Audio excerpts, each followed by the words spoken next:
ദൈവത്തിൻ്റെ പരിശുദ്ധമായ നാമത്തിന് നന്ദിയോടെ സ്തോത്രം ചെയ്യുന്നു. അനുഗ്രഹിക്കപ്പെട്ട ഒരു പുതിയ സംവത്സരത്തെ വരവേൽക്കുവാൻ പരിശുദ്ധനായ ദൈവം നമുക്കൊരുക്കി തന്ന അനുഗ്രഹീതമായ സന്ദർഭത്തിനായി ദൈവത്തെ സ്തുതിക്കുന്നു, ദൈവത്തെ മഹത്വപ്പെടുത്തുന്നു.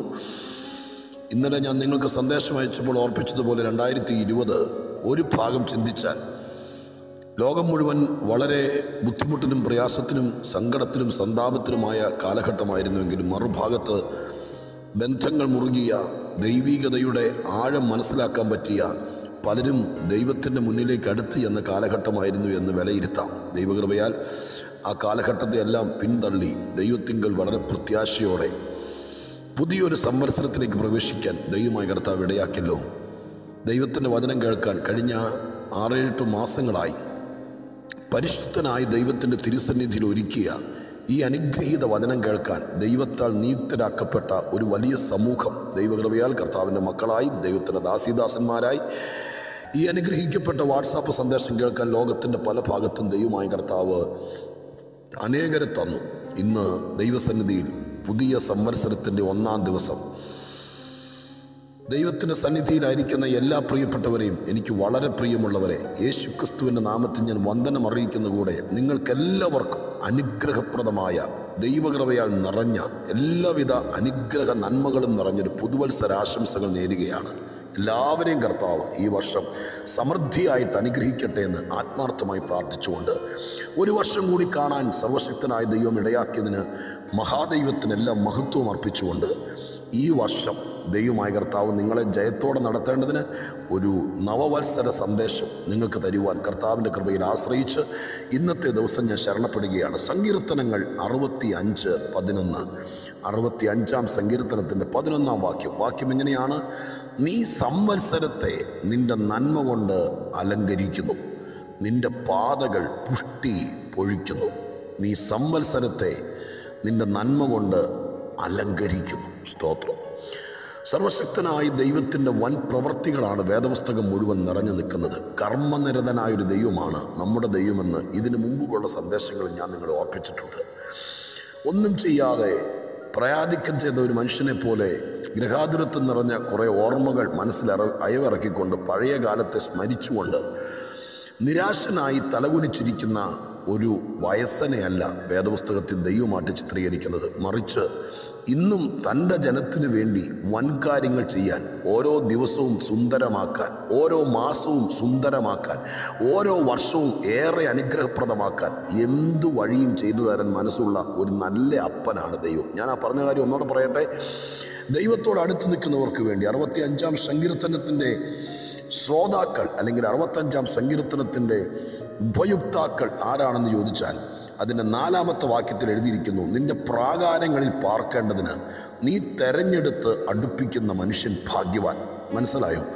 ലോകത്തിലെ സകലമായ ആളുകളെ നോക്കിക്കൊണ്ടല്ല ഈ 65-ാം സങ്കീർത്തനത്തിൻ്റെ ഉള്ളടക്കം ചെയ്യപ്പെട്ടിരിക്കുന്ന നന്മകളുടെ അവകാശിയായി ചിത്രീകരിക്കുന്നത്. അങ്ങനെ ഒരു പ്രത്യേകത വിശുദ്ധ ബൈബിളിനുണ്ട്.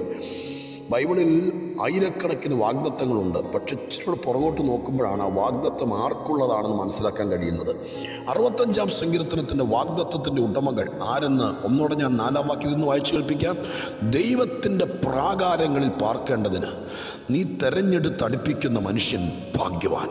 ദൈവത്തിൻ്റെ പ്രാകാരങ്ങളിൽ വല്ലപ്പോഴും വന്നു പോകുന്നവരല്ല, അവിടെ പാർക്കേണ്ടതിന്. ദൈവത്തിൻ്റെ പ്രാകാരങ്ങൾ ദൈവാലയത്തെ ചിത്രീകരിച്ചുകൊണ്ടാണ് പറയുന്നത്. സ്തോത്രം, ഹല്ലേലൂയ.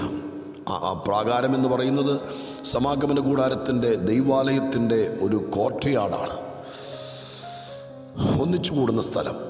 അവിടെ പാർക്കാൻ വേണ്ടി ദൈവം തെരഞ്ഞെടുത്തടുപ്പിക്കുന്ന മനുഷ്യൻ ഭാഗ്യവാൻ. മറ്റൊരു സങ്കീർത്തനത്തിൽ വായിക്കുന്നുണ്ട്: നിന്റെ പ്രാകാരങ്ങളിൽ നടുതലയായവർ. അപ്പോൾ അവിടെ സ്ഥിരപ്പെട്ട ആളുകൾ. ദൈവാലയവുമായി എന്ന് പറയുമ്പോൾ ഒരു ആത്മീക ചിത്രീകരണമുണ്ട്. ദൈവവുമായിട്ട് അടുത്ത് നിൽക്കുന്നവർ. ഞാൻ നിങ്ങളോട് ഈ വർഷത്തെക്കുറിച്ച് ഒന്ന് ഉപദേശിക്കട്ടെ. സ്തോത്രം. ദൈവത്തിൻ്റെ സന്നിധിയിൽ, ദൈവത്തിൻ്റെ പ്രാകാരത്തിൽ പാർക്കാൻ വേണ്ടി ദൈവം സെലക്ട് ചെയ്ത ആളുകളാണ് നമ്മളെന്നുള്ള ബോധ്യം ഈ വർഷത്തിൻ്റെ എല്ലാ ദിവസവും നമുക്കുണ്ടായിരിക്കട്ടെ. നമ്മളെ ആ പ്രാകാരത്തിൽ നട്ടിരിക്കുകയാണ്. നട്ടിരിക്കുന്ന ഒരു ചെടിക്ക് ഇടയ്ക്കിടയ്ക്ക് അവിടെ നിന്ന് ഇറങ്ങിപ്പോകാൻ പറ്റിയല്ലോ. നട്ടിരിക്കുന്ന ചെടിക്ക് ഞാൻ മുമ്പ് എപ്പോഴോ ഏതോ ഒരു സന്ദേശത്തിനകത്ത് ഓർപ്പിച്ചിട്ടുള്ളതാണ്. ഈ സ്റ്റേജ് ഡെക്കറേഷനൊക്കെ ചെയ്യുന്ന ആൾക്കാരുടെ കയ്യിൽ ചെടിച്ചട്ടിക്കകത്ത് മനോഹരമായിരിക്കുന്ന വർണ്ണശബളമായിരിക്കുന്ന നല്ല ഇലയൊക്കെ നല്ല കളർഫുള്ളായിരിക്കുന്ന ചെടികളുണ്ട്. പ്രത്യേകമായിരിക്കുന്ന ഫംഗ്ഷനൊക്കെ നടക്കുമ്പോൾ, കല്യാണം നടക്കുമ്പോൾ, അതിഥികളായിരിക്കുന്ന ആരെങ്കിലും വരുമ്പോൾ, വലിയ മന്ത്രിമാരോ ഉന്നതന്മാരോ വരുമ്പോൾ അവർ വരുന്ന ആ സ്റ്റേജ് അല്ലെങ്കിൽ അവർ വരുന്ന ഹോൾ അലങ്കരിക്കാൻ വേണ്ടി ഈ വക ഡെക്കറേഷൻ ചെയ്യുന്ന ആളുകൾ അവർ ചെടിച്ചട്ടിക്കകത്ത് പാകി നിർത്തിയിരിക്കുന്ന, വെള്ളമൊഴിച്ച് വളമിട്ട് നന്നായിട്ട് നിർത്തിയിരിക്കുന്ന മനോഹരമായിരിക്കുന്ന ചെടികൾ കൊണ്ടുവയ്ക്കും. അവർ പോയി കഴിയുമ്പോൾ ഈ ചെടികൾ വണ്ടി കയറ്റി വീണ്ടും ഗോഡൗണിൻ്റെ പുറകിൽ എവിടെയെങ്കിലും കൊണ്ടുവയ്ക്കും. ഇനി പിന്നെ അടുത്ത ആരെങ്കിലും VIP വരുമ്പോഴാണ് ഈ ചെടിയും പുറത്തു വരുന്നത്. ഇതൊരു എന്താ പറയുക, ആളുകളുടെ കണ്ണി പൊടിയിടുന്നത് പോലെ ആവശ്യം വരുമ്പോൾ, ഉന്നതർ വരുമ്പോൾ, ചില പ്രത്യേക സമയത്ത് ഒരുക്കി നിർത്താൻ വേണ്ടി മാത്രമുള്ളതാണ്. അങ്ങനെ ആയിരിക്കരുത് ഈ വർഷത്തെ നമ്മുടെ ക്രിസ്തീയ ജീവിതം. മറിച്ച് നീ ദൈവത്തിൻ്റെ പ്രാകാരങ്ങളിൽ പാർക്കാൻ തിരഞ്ഞെടുത്തതാണ്. ദൈവത്തിൻ്റെ സന്നിധിയിൽ ഈ വർഷത്തിലെ ആദ്യത്തെ സന്ദേശം ഞാൻ നിങ്ങൾക്ക് തരുമ്പോൾ നിങ്ങളുടെ മനസ്സുകൊണ്ട് തീരുമാനിച്ച്, കർത്താവേ, ഞാൻ ആരാന്ന് എനിക്ക് മനസ്സിലാകുന്നു.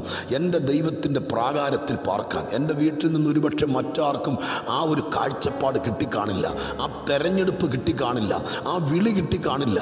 എൻ്റെ കുടുംബത്തിൽ ഒത്തിരി പേര് കണ്ടേക്കാം, അവരിൽ പലർക്കും, എൻ്റെ വീട്ടിൽ തന്നെ പലരും കണ്ടേക്കാം, അവർക്കാർക്കും ഈ പ്രാകാരത്തിൽ പാർക്കാൻ മനസ്സില്ലാതെ പോയപ്പോൾ, അവർക്കാർക്കും ഈ പ്രാകാരത്തിൽ പാർക്കാൻ മനസ്സില്ലാതെ പോയപ്പോൾ സർവശക്തനായ ദൈവം എന്നെ തിരഞ്ഞെടുത്തല്ലോ.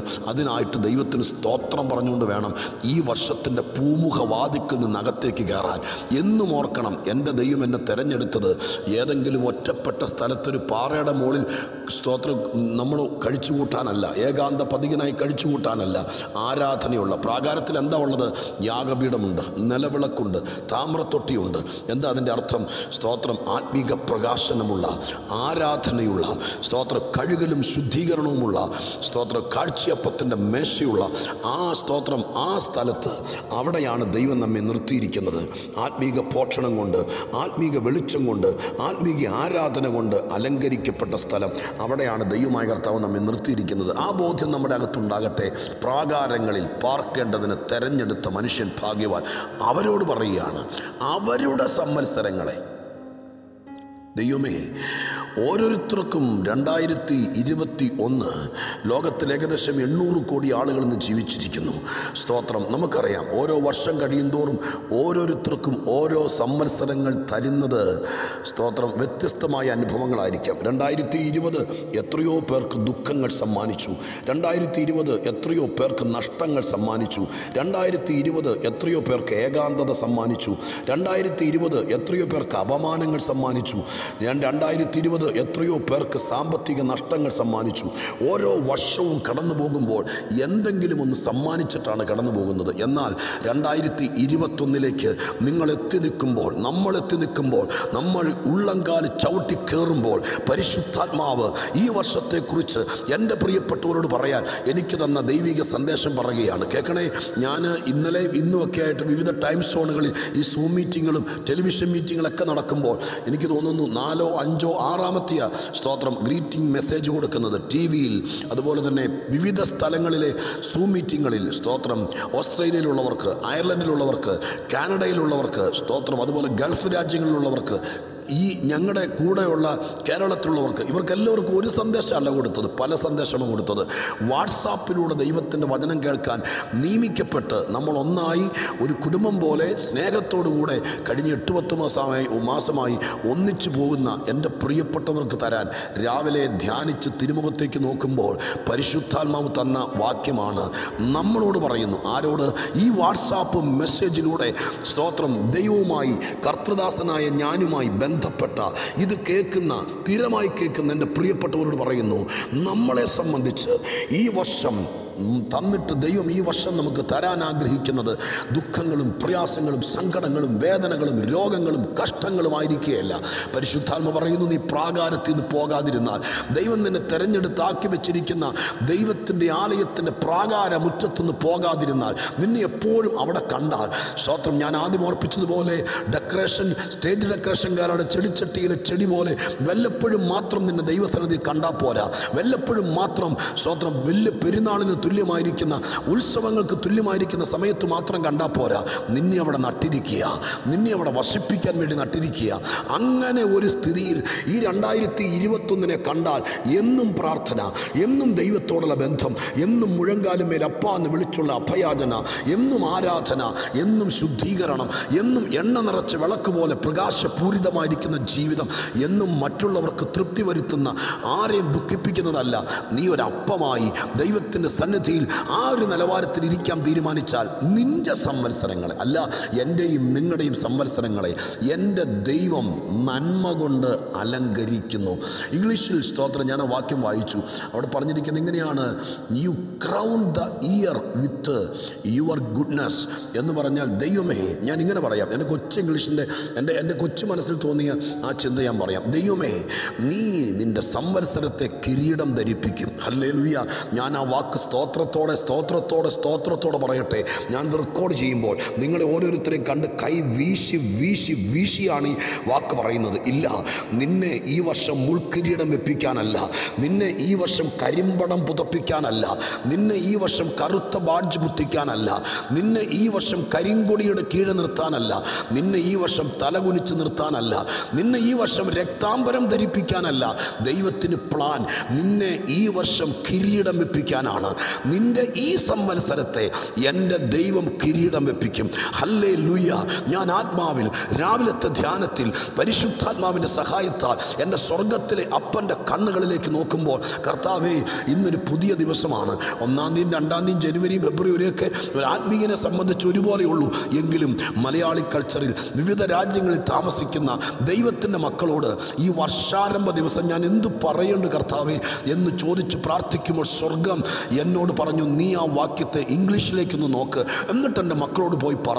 അപ്പോൾ ഞാൻ നിൻ്റെ വായിൽ ദൂത് തരാം. ഇതാ, ഞാനിത് പറഞ്ഞുകൊണ്ടിരിക്കുമ്പോൾ എൻ്റെ അധരത്തിൽ ദൂത് തരികയാണ്. എൻ്റെ പ്രിയപ്പെട്ട സഹോദരങ്ങളെ, എൻ്റെ പ്രിയപ്പെട്ട അമ്മമാരെ, എൻ്റെ പ്രിയപ്പെട്ട ആൻറ്റിമാരെ, എൻ്റെ പ്രിയപ്പെട്ട കർത്തൃദാസന്മാരെ, എൻ്റെ പ്രിയപ്പെട്ട പ്രാർത്ഥനാ സഹകാരികളെ, സ്വർഗത്തിലെ ദൈവം എന്നെ ചൂണ്ടിക്കാണിച്ചു തന്ന സത്യം 2021 ജനുവരി 1-ാം തീയതി നിങ്ങളെ വിരൽ ചൂണ്ടിക്കൊണ്ട് പറയുന്നു, നിന്റെ ഈ സംവത്സരത്തെ എൻ്റെ ദൈവം കിരീടം വെപ്പിക്കും. ഹല്ലേലൂയ.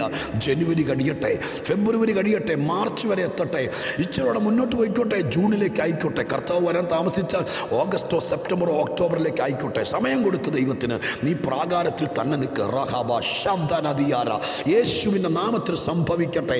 ആത്മാവിൽ ഞാൻ ആനന്ദത്തോടെ പറയുന്നു, എൻ്റെ ഈ സംവത്സരത്തെ എല്ലാവർക്കും ദൈവം 2021 ഭൂമിയിൽ ജീവനുള്ളവർക്കൊക്കെ കൊടുത്തിട്ടുണ്ട്. രോഗിയായിരിക്കുന്നവർക്കും ബലഹീനനായിരിക്കുന്നവർക്കും കഷ്ടത്തിൽ കൂടി കടന്നു പോകുന്നവർക്കും വീട്ടിൽ ഒറ്റപ്പെട്ടവർക്കും നിരാശ കലർന്ന ജീവിതം നയിക്കുന്നവർക്കും സമ്പന്നന്മാർക്കും ഉന്നതന്മാർക്കും കർത്തൃദാസന്മാർക്കും പാപികൾക്കും എല്ലാവർക്കും ദൈവം 2021 കൊടുത്തിട്ടുണ്ട്. പക്ഷേ ഈ വർഷം തീരുമ്പോൾ ഓരോരുത്തർക്കും എങ്ങനായിരിക്കും ഈ വർഷമെന്ന് നമുക്ക് കാലങ്ങൾ ബാക്കിയുണ്ടെങ്കിൽ, ഭൂമിയുടെ മുഖത്ത് നമ്മളെ ദൈവം ശേഷിപ്പിക്കുന്നെങ്കിൽ അന്ന് നിങ്ങൾ ഈ ദൂത് ഓർക്കണം. ദൈവം അനുവദിച്ചാൽ നമ്മളെല്ലാവരും ഭൂമിയുടെ മുഖത്തുണ്ടെങ്കിൽ, നമ്മുടെ കർത്താവ് വരാൻ താമസിച്ചാൽ നമുക്കൊരു ഡിസംബർ 31 ഉണ്ടെങ്കിൽ മറക്കരുത്, നമുക്കിത് വിലയിരുത്താം. സ്വർഗം പറയുന്നു, നിന്റെ 2021 വേണ്ടി ഞാൻ കിരീടം പണിയാൻ തുടങ്ങുകയാണ്. ലോകം നിനക്ക് മുൾക്കിരീടം പണിയാൻ നോക്കുമ്പോൾ ഞാൻ നിന്റെ ശിരസിൽ 2021 മുൾക്കിരീടമായി വെക്കില്ല. നിന്റെ ഇന്നലകൾ, കഴിഞ്ഞ നാളുകൾ, കഴിഞ്ഞ വർഷങ്ങൾ മുൾക്കിരീടമായി ദുഷ്ടപിശാച് പല വർഷങ്ങളെ വെച്ചുവെങ്കിൽ, നഷ്ടബോധങ്ങൾ വരുത്തിയെങ്കിൽ, നിനക്ക് വേദനകളും നിനക്ക് നൊമ്പരങ്ങളും വരുത്തിയതെങ്കിൽ, നിന്നെ പരിഹാസ പാത്രമാക്കി തീർത്തെങ്കിൽ, 2021 ഞാൻ കിരീടം വെപ്പിക്കും. ഹല്ലേലൂയ. നിന്നെയല്ല, നിന്റെ സംവത്സരത്തെ. ഹല്ലേലൂയ. നിന്റെ സംവത്സരത്തെ കിരീടമണിയിക്കും. നിന്റെ സംവത്സരത്തെ നന്മ കൊണ്ട് അലങ്കരിക്കും. എൻ്റെ ദൈവം അലങ്കോലപ്പെടുത്തുന്ന ദൈവമല്ല എന്ന് പറഞ്ഞാൽ, എൻ്റെ ദൈവം മിസ്സോർഡറിൻ്റെ ദൈവമല്ല, എല്ലാം കൂടി വലിച്ചുവാരി എറിയുന്ന ദൈവമല്ല, നമ്മൾ ഒരുക്കി വെക്കുന്നത് കാലുകൊണ്ട് ചവിട്ടിത്തെറിപ്പിക്കുന്ന ദൈവമല്ല. എൻ്റെ ദൈവം അലങ്കരിക്കുന്ന ദൈവമാണ്. ഹല്ലേലൂയ. രക്ഷ കൊണ്ട് അലങ്കരിക്കുന്നവൻ, നന്മ കൊണ്ട് അലങ്കരിക്കുന്നവൻ, കൃപാവരം കൊണ്ട് അലങ്കരിക്കുന്നവൻ, കൃപ കൊണ്ട് അലങ്കരിക്കുന്നവൻ. ബൈബിളിൽ എത്രയോ വാക്കുകൾ ഞാൻ കണ്ടെത്തിയിരിക്കുന്നു. സർവശക്തനായ ദൈവം, സ്തോത്രം, ഹല്ലേലൂയ, നന്മ കൊണ്ട്, അനുഗ്രഹം കൊണ്ട്, പരിശുദ്ധാത്മാവ് കൊണ്ട്, അഭിഷേകം കൊണ്ട്, കൃപാവരം കൊണ്ട്, വിശ്വാസം കൊണ്ട് എന്ന് വേണ്ട, സ്വർഗസ്ഥനായ ദൈവം നമ്മെ അലങ്കരിച്ച് നിർത്തും. ഞാൻ പ്രാർത്ഥിക്കട്ടെ നിങ്ങൾക്ക് വേണ്ടി. പരമോന്നതനായ ദൈവത്തിൻ്റെ കയ്യിലേക്ക് നിങ്ങളെ സമർപ്പിക്കുക. എന്നിട്ട് ഒരിക്കൽ കൂടി പറയാം, നിരാശപ്പെടാതെ, ഭാരപ്പെടാതെ. 2020 പാസ്റ്റർ പറഞ്ഞില്ലേ 31-ാം തീയതിക്കുള്ളിൽ അത് നടക്കും, ഉപവാസ പ്രാർത്ഥന അത് നടക്കുമെന്ന്.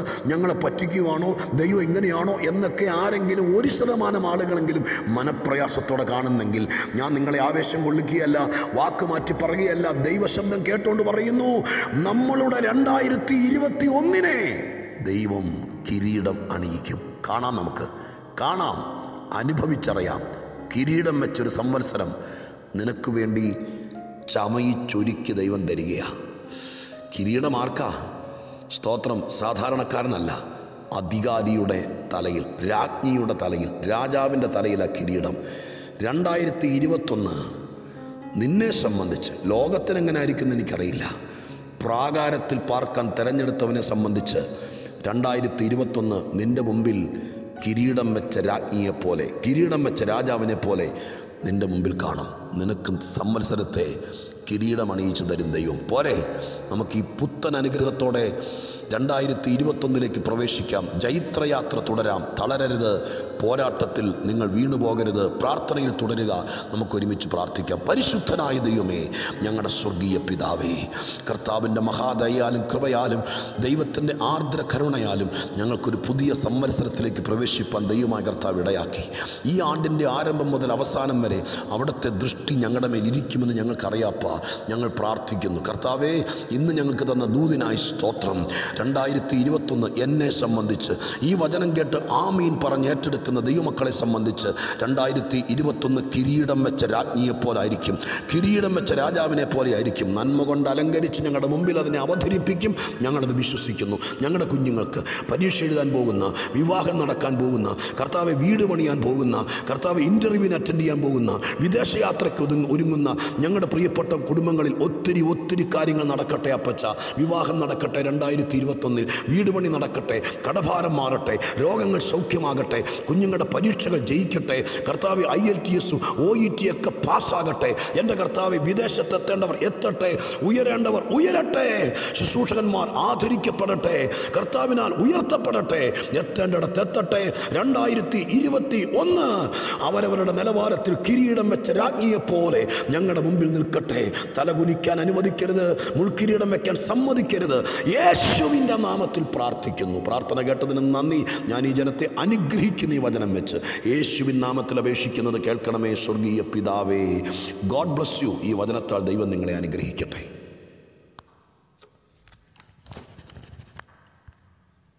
അങ്ങല്ല